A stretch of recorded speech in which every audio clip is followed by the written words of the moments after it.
Hello Internet, my name is Ace and today we're going to be talking about how to draw in 2-point perspective. Now we've covered 1-point perspective. If you want to see that video, that is on my channel. There's a link in the description below to my perspective playlist and you can follow along traditional or digital. In fact, when working perspective I prefer working traditional. Right, so we need a horizon line. For all intents and purposes, the horizon line is our eye line. So, are we stood up in the scene? Are we crouched down? Are we like up high?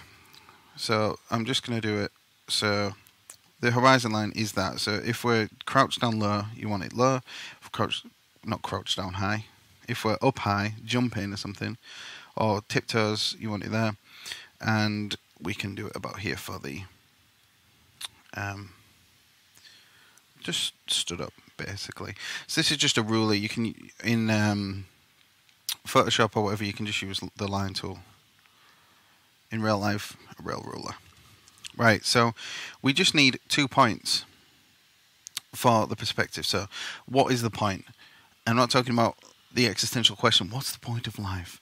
I'm talking about what are the points? Well, the points are convergence lines. So if we're drawing horizontal lines, they're going to converge to go back in the distance. It's the same way if you hold your hand close to your face, it covers your eye line, but if you hold it at arm's length, your hand doesn't change size. It's the same size, but it's further back so it appears smaller. And in 1 point, all we're dealing with is the things going back into space. We're not talking about the horizontal lines, which we are here. So enough of my talking, let's get on with it. Right, so we can put points along this horizon line wherever. It's best to use wide points, because things can get a little distorted. Now, in that perspective playlist, I do have a video on distortion, so you can go check that out.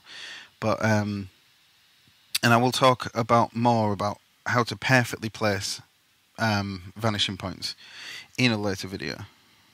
But for now, let's just go wide. Stick one there and one there.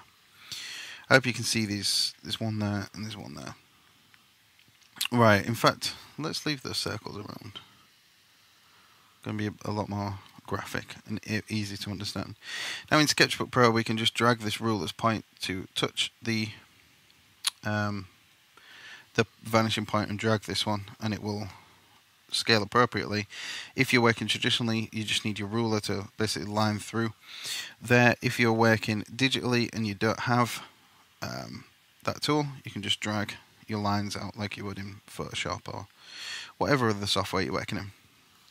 Right, so let's create a cube below the horizon line. Now if you want to learn how to do perfect squares and cubes, I have a video on that too.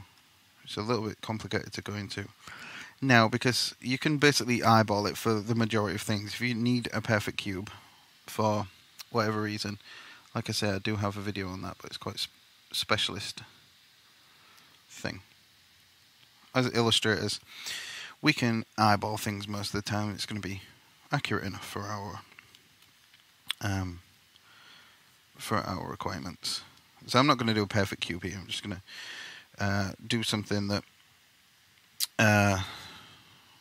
it's just a box, I guess. Okay, so we all we did there is we just drew 2 lines going to the right vanishing point, 2 lines going to the left vanishing point. Simple. So let's get our straight ruler. Again, if you're working in Photoshop, use the line tool. If you're working or Illustrator or anything like that, if you're working traditionally, just use your ruler. So we're going to go up like this. And the height of these doesn't matter at the moment because we're just guessing. The only one that matters is this front one, because this is going to be the actual height of the box. Sorry, I think my microphone just popped then. Pop, pop, pop. Okay, so let's place that on this horizon line. Vanishing point. Like so. And this is the height. Now we don't have to commit to this exact height. We can drop down or whatever.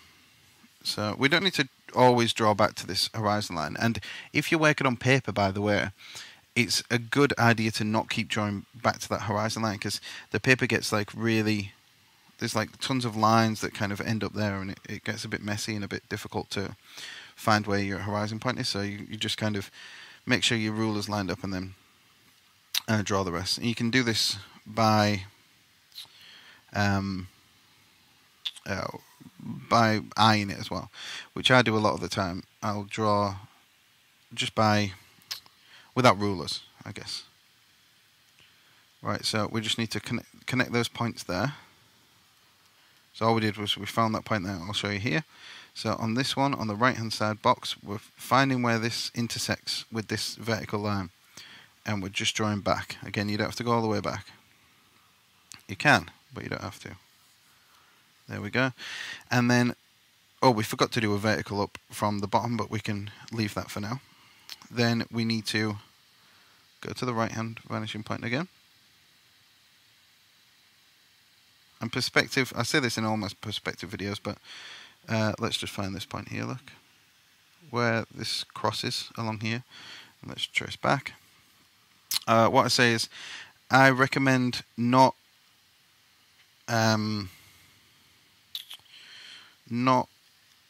using rulers for your final line work. Kind of use them as a guide to kind of get things right, and then kind of just forget use a ruler and you do things freehand. Right, okay, so there we have a cube type object. It's not a perfect square. It would be around here somewhere if it was. There, but it's a cuboid, I guess the thing is. So let's do something above the horizon line now, and this is going to be slightly distorted because we're out of the cone of vision, which is again something I've spoke about in another video. So let's just grab a line just to show that this works above the horizon line, below the horizon line, wherever you want it. So let's do something really far off here, so it's going to be really distorted. This is kind of like how the old comics kind of did things. They would draw, well, not just the old comics, but they would draw, say, like a rectangle in space, and then they would take the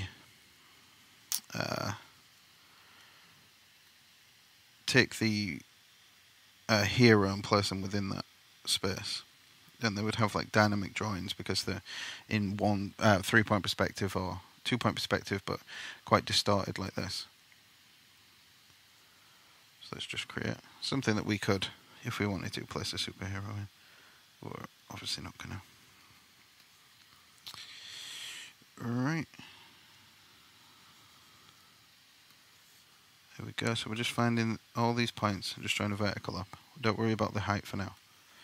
Then we're going to one of our vanish points. It doesn't matter which one you start with first. Just going to go for the left this time, so I think we started right last time. Then we're just going to connect these points together. So as you can see, we've got this point right here. We're going to go through, connect it until it intersects.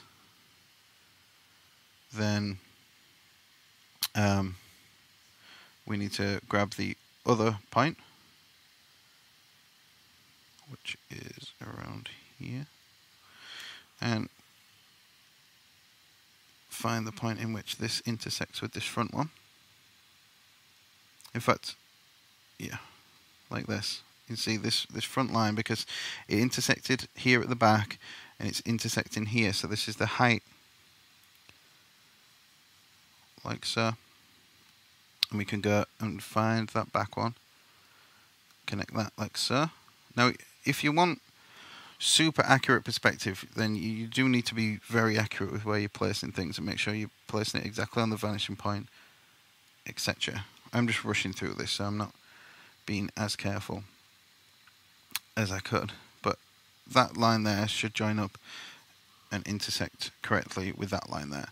So that's essentially 2-point perspective. Now you can build objects out, so let's add a little bit of a kind of step kind of thing to this.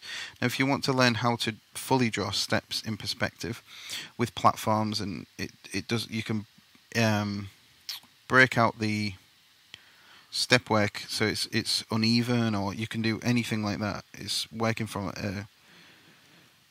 just whatever's in your head. Really, you could break it into 9, you could break it into 18, you could break it into however many steps you want, odd or even, it doesn't matter. And I'll show you how to do that, and that's on my channel. So if you want to see all those videos and the future videos, just click the subscribe button below. Right, so we need to find where this is going to end. So we could just have a little step coming out here. Like we could have like a square that would be about there, so probably about there. But let's come out around here. Make it a bit more of a substantial step or seat or whatever these things are. Now, when we're creating scenes, which I've not done a video or create a full scene yet, but I'm going to very soon. So again, subscribe if you want to see that.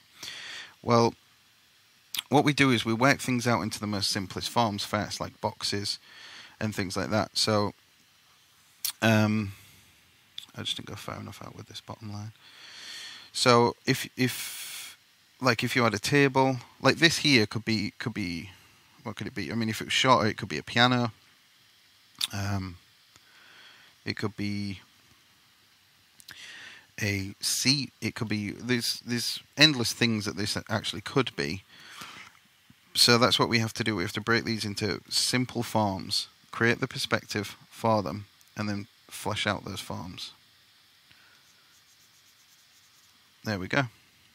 So what you can see me doing now is just going over and inking these a little bit more. So I'm basically I've got a new layer, and I'm just going over these so you can just see a little better how the forms would look in perspective.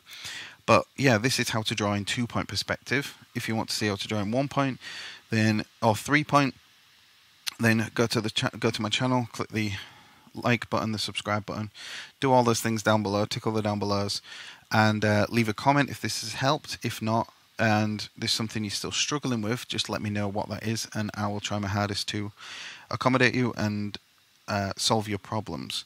If you've got any suggestions for future videos you want to see, then let me know. And as you can see, we're coming to an end now with the inking of this. And yeah, this is what things look like in 2-point perspective. So until next time, have an awesome time, and I will see you next time. Bye bye.